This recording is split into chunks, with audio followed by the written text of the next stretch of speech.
अस्सलाम वालेकुम, मैं हूँ गुज़ लाइफ़स्टाइल से। कैसे हैं आप? उम्मीद करती हूँ कि आप सब खैर खैरियत से होंगे और हम भी बिल्कुल अल्लाह का शुक्र है बिल्कुल खैर खैरियत से हैं, ठीक-ठाक हैं। और अभी हम लोग कैंपिंग करने के बाद अभी वापस आ रहे थे अपने घर की तरफ। आपने हमारे पिछले कैंपिंग के व्लॉग बहुत पसंद किए, आपका बहुत-बहुत शुक्रिया। और हमने भी बहुत एंजॉय किया, सब बहुत माशाल्लाह से खुश-खुश लौटे हैं कि हमारा ये बहुत अच्छा ट्रिप रहा है। क्योंकि यहाँ समर में इसी तरह जब हम लोग आपस में मिलते हैं, फैमिली गैदरिंग होती है तो बहुत अच्छा लगता है। ख़ास अगर हमने कहीं घूमने फिरने जाना होता है दूर तो हमें इकट्ठा ही जाना बहुत अच्छा लगता है।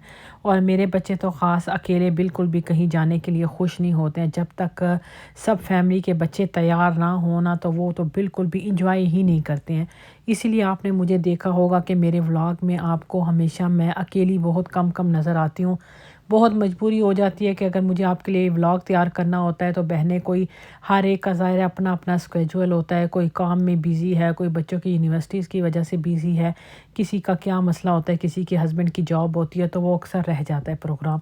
लेकिन कभी-कभी तो ऐसा प्रोग्राम बनता है कि सबकी एक ही टाइम पे छुट्टी भी होती है, जैसे कि अभी मेरी थी। मेरी ये तकरीबन मैंने तो अपनी मैनेजर से 2 छुट्टियाँ माँगी थी लेकिन उसने मुझे 4 छुट्टियाँ दे दी। तो मेरा फ्राइडे, सैटरडे, संडे, मंडे 4 मेरी कंटिन्यू छुट्टियाँ थी। तो ये मेरे लिए अच्छा भी था। मैंने कहा जब हम लोग कैंपिंग से वापस आएँगे तो मैं बहुत थकी होंगी, तो अगले दिन वैसे भी काम पे जाने को दिल नहीं चाहता, तो अच्छा है कि चलो उस दिन आराम करेंगे। तो बस ये अभी हम लोग कैंपिंग से जब वापस आ रहे थे तो रास्ते में फिर बच्चों ने कहा कि उनको भूख लगी है ना, तो उन्होंने फिर कुछ बर्गर वग़ैरह लेने हैं। हमने 2-3 बजे कैंपिंग से हमारी वापसी हो गई थी। जब बच्चे कह रहे भूख लगी है तो मैंने कहा चलो सर्च कर लो कि कहीं पे कोई हलाल रेस्टोरेंट है तो वहाँ पे चलते हैं। तो उन्होंने कहा कि मामा ये रास्ते में बर्गर फैक्ट्री आ रही है। तो मैंने कहा चलो चलते हैं 1801 दंदास स्ट्रीट ईस्ट विटबी। तो यहाँ पे हम लोगों ने फिर इस एग्ज़िट पे यहाँ पे हम लोग निकले, इस एड्रेस पे गए तो इनका हम लोगों ने बर्गर लिए और अनियन रिंग्स लिए, हैलीपिनो पॉपर्स लिए और साथ ही टर्नेडो चिप्स जो होती है वो ली। तो हमने कहा सब कुछ थोड़ा-थोड़ा ले लो, देखो तो कैसा है टेस्ट। फ्रेंच फ्राइज़ भी ले लिए। तो इनका हमें बहुत अच्छा लगा। आप भी यहाँ पे कभी भी 401 पे कहीं आना-जाना हो, कोई मॉन्ट्रियल साइड पे या वापस आ रहे हो ब्रैम्पटन से ओशवा तक का सफ़र हो या आप एजेक्स वाले हैं, जो भी करीब-करीब है, तो आप यहाँ पे ज़रूर जाइएगा। आपको बहुत अच्छा लगेगा और बहुत अच्छा साफ़-सुथरा सा आप देख सकते हैं। अभी मैंने आपको सारा दिखा रही हूँ इनका किचन कि बहुत अच्छा क्लीन था और बड़े सफाई के साथ। और इनके जो ये सर्विंग वाले थे ये भी बहुत अच्छी तरीके से इन्होंने हमारे से बात की। क्योंकि अगर आप कहीं जाते हैं रेस्टोरेंट में या कहीं भी आगे सर्विंग वाला अच्छा मूड और अच्छा उसको आपके साथ बिहेव करना चाहिए, तो अच्छे तरीके से बात करनी चाहिए। तो ये बहुत अच्छे तरीके से इन्होंने सर्व किया, बड़ा फ्रेश खाना था। क्योंकि मैं आपको पता है अक्सर ऐसा ही रिव्यू देती हूँ। अगर मुझे आपने मुझे देखा मैं कहीं रेस्टोरेंट में पहले भी गई हूँ जिसकी मुझे कोई चीज़ अच्छी नहीं लगती तो मैं आपको साफ बता देती हूँ कि इनकी फ़लाँ चीज़ अच्छी है और ये फ़लाँ चीज़ अच्छी नहीं है, ये आप मत खाइएगा। लेकिन इनका अच्छा था बर्गर। हम लोगों ने स्पाइसी बर्गर वगैरह पैक किए और डाइनिंग की किसी की हिम्मत ही नहीं थी क्योंकि थक चुके थे, वापसी थी। तो बस बच्चों ने कहा कि मामा पैक करें तो घर जाके ही खाते हैं। तो हमारे घर से तकरीबन घंटे का है तो रास्ता था लेकिन 1.5 घंटा ऐसे हमें लग चुका था रास्ते में रश होने की वजह से। तो बस यहाँ से बर्गर लिए और बहुत अच्छा लगा वहाँ जाके। कैंपिंग का बहुत अच्छा एक्सपीरियंस था। हर कैंपिंग की जगह इतनी अच्छी नहीं होती है, कुछ-कुछ हमारे बड़े अच्छे एक्सपीरियंस हुए। जैसा लास्ट ईयर हम लोग गए थे वो थोड़ा जंगल नुमा था, सफाई इतनी ज़्यादा नहीं थी। लेकिन ये वाली जगह जहाँ हम गए हैं ये बहुत अच्छा साफ-सुथरा, बहुत अच्छा कैंपिंग था। यहाँ पे हमें बहुत अच्छा लगा।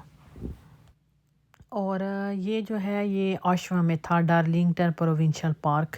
तो हमें कहीं दूर-दूर भी नहीं जाना पड़ा कैंपिंग से, तो ऐसे ही लग रहा था जैसे अपने ही इलाकों में हैं हम लोग ना। तो बहुत अच्छा साफ़ आपने देखा पानी का निज़ाम, बाथरूम का निज़ाम, सफाई और सारा कुछ बहुत अच्छा। $50 इनके हम लोगों ने पर जो इनका जो प्लॉट है, जो लॉट था ना वो $50 हमने दिया है। ये 1 दिन के लिए होता है। तो बस 24 आवर्स यानी कि आप इधर स्टे कर सकते हैं। वैसे तो पहले तो लोग यहाँ पे तो लोग बहुत-बहुत टाइम के लिए करते हैं। पहले तो लोग महीनों-महीनों करते थे यहाँ जाके स्टे, लेकिन फिर ये इन्होंने कर दिया कि नहीं 15 दिन से ज़्यादा नहीं, ताकि किसी और को भी मौका मिले। اور اگر آپ اچھا لاٹ دیکھنا چاہتے ہیں تو بکنگ جو ہے وہ کوشش کریں کہ فروری مارچ میں کر لے، ورنہ لوگ گرمی کی بکنگ بہت جلدی کر لیتے تو آج آپ کو خوبصورت پوائنٹ نہیں کہیں بھی ملے گا۔ تو یہ ہمارے لیے بڑا اچھا ایکسپیرینس تھا۔ ابھی پلان ہم لوگ بنا رہے ہیں کہیں ایئر بی این بی چلیں، لیکن وہی بات ہے کہ تھوڑا سا بیزی سب ہیں، تو اسکیجول ایسا بنتا ہے سب کا کہ سب کے پاس ٹائم نہیں ہوتا۔ تو خیر اگست کا بھی پروگرام بنا رہے ہیں، دیکھتے ہیں اگر بن گیا تو آپ کے ساتھ وہ بھی شیئر کروں گی کہ آپ کو بھی پتہ چلے کہ یہاں کینیڈا میں کیسی کیسی ایکٹیویٹی ہے، تاکہ جب آپ لوگ کینیڈا آئیں تو آپ لوگ بھی اسی طرح گھومیں پھریں، یا جو لوگ ادھر رہ رہے ہیں ان کو کئی چیزوں کا نہیں پتہ۔ جیسے مجھے بہت سارے میرے سبسکرائبر ملتے ہیں، وہ مجھے یہی کہتے ہیں کہ ہم نے فلاں کام آپ کی ویڈیو دیکھ کے کیا، ہمیں یہاں پہ اتنے ٹائم سے فلاں چیز کا پتہ نہیں تھا تو آپ سے ہمیں پتہ چلا۔ تو یہی ہوتا ہے کہ انسان کافی کچھ سیکھ جاتا ہے ایک دوسرے کی ویڈیو دیکھنے سے، آپ کو اچھی اچھی معلومات مل جاتی ہے، انفارمیشن مل جاتی ہے۔ اور کیمپنگ کرنے کے لیے آپ کو جو سامان چاہیے ہوتا ہے اس میں کافی کچھ ضروری چیزیں ہوتی ہیں، جیسے میٹرس ہے، جو ایئر بیڈ میٹرس ہے وہ ہمیشہ سستے بھی لگ جاتے ہیں، کینیڈین ٹائر میں کافی % آف پہ لگ جاتے ہیں، ورنہ نہیں بھی تو ریگولر پرائز میں بھی ہمارے پاس یہ کوئن سائز کے 2 میٹرس تھے جو ہم نے میرے خیال سے کوئی $120-130 میں لیے ہوں گے، ابھی مجھے صحیح طرح سے یاد نہیں ہے، لیکن کینیڈین ٹائر سے آپ کو مل جاتے ہیں۔ پھر باقی آپ اپنے گھر سے بلینکٹ وغیرہ لے جاؤ، پیلوز لے جاؤ، جتنے آپ لوگ ہیں اس کے حساب سے لائٹ ایک ضرور لے کر جاؤ، لائٹ آپ کو وہاں ضرورت پڑتی ہے رات کے ٹائم، اور باقی آپ کھانے پینے کی چیزیں لے جاؤ، کچھ سنیکس وغیرہ لے جاؤ۔ بھی آپ کے ساتھ اینڈ میں شیئر کرتی ہوں کہ اگر بچے وغیرہ زیادہ ہیں تو اس طرح کے سنیکس وغیرہ لے کے چلے جائیں۔ میری بہنیں اور میری بیٹی جو تھی وہ چلے گئے تھے، انہوں نے یہ گروسری سٹور سے جو تھے وہ سنیکس وغیرہ خرید لیے تھے، تو میں نے ان سے کہا تھوڑی ویڈیو بنا لینا تاکہ جو لوگ پہلی بار کیمپنگ پہ جائیں گے ان کو کچھ آئیڈیاز وغیرہ ہو جائے کہ وہاں کیسا کرنا ہے۔ میں نے جو ہے وہ آؤٹ ڈور کے لیے چولہا بھی لے لیا تھا فلیا مارکیٹ سے، آپ نے دیکھا امیزون میں بھی موجود ہے، تو ساتھ ہی میں نے سلنڈر خرید لیا تھا، وہ بھی میں نے وہاں سے لیا تھا کینیڈین ٹائر سے، اور پھر ہم لوگوں نے فل کر لیا تھا آئی تھنک $10-12 میں نا، وہ بھی میں نے ایک ولاگ میں آپ کے ساتھ فلنگ کرتے ہوئے کا سلنڈر کی ویڈیو بنائی تھی۔ تو یہ ایک ہی ٹائم انویسٹمنٹ آپ کے پاس پڑی رہتی ہے، جب بھی آپ نے کہیں جانا ہو تو آپ کے پاس ہر چیز تیار ہوتی ہے۔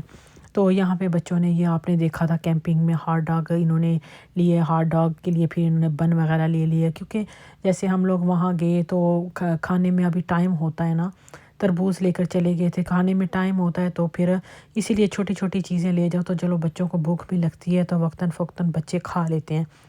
یہاں پہ جو بڑی بہن تھی اس کے حوالے ہم نے کیمپنگ کا ساری گروسری اس کے حوالے کی تھی کہ تم کر لو، تو چاروں بہنیں پھر مل کے آپس میں پیسے ڈیوائڈ کر لیں گے، تو تقریباً $85 ہمیں پر پرسن پہ آ گیا تھا۔ تو ادھر انہوں نے یوگرٹ، ٹماٹر وغیرہ، پیاز، اور جتنے بھی یہ ہاٹ ڈاگس تھے، چپس تھے، کوک وغیرہ کے جو کین تھے، اس طرح کی ساری گروسری انہوں نے کر لی، پھر ہم نے آپس میں ڈیوائڈ کر لی، اور یہ اچھا رہتا ہے کہ ایک ہی بندہ سب کچھ لے آئے تو پھر سب پہ پیسے ڈیوائڈ ہو جاتے ہیں۔ ایسے کوئی کچھ اور کھانا لے کے جائے گا، کوئی کچھ اور لے کے جائے گا، پھر بچے سب ایک دوسرے کے کھانے کو پسند کریں گے، تو بہتر ہے کہ آپ خود ہی ایک ہی جیسی چیز لے لو تاکہ سب ایک جیسا ہی کھانا کھا لیں۔ اور کھانا جب بھی لے کر جاؤ تو وہاں گاڑی سے مت نکالنا، ورنہ جانور وغیرہ آتے ہیں نا، تو سب کھانا ہمارے پاس بڑا کولر تھا، اس کی میں ویڈیو نہیں بنا سکی وہ، کیونکہ وہ ہم نے گاڑی سے نکالا ہی نہیں تھا، اس میں ہم لوگ کے پاس زیادہ سی آئس تھی، پانی کی بوتلیں اور کین وغیرہ جو پیپسی وغیرہ جو بھی ڈرنک تھے وہ سب اس کے اندر تھے۔ تو آئی ہوپ آج کا ولاگ اچھا لگا ہوگا، چینل کو ضرور سبسکرائب بھی کرنا ہے، ویڈیو کو لائک کرنا ہے، فیملی اور فرینڈ کے ساتھ سب ولاگ دیکھنے کا بہت بہت شکریہ۔ اللہ حافظ۔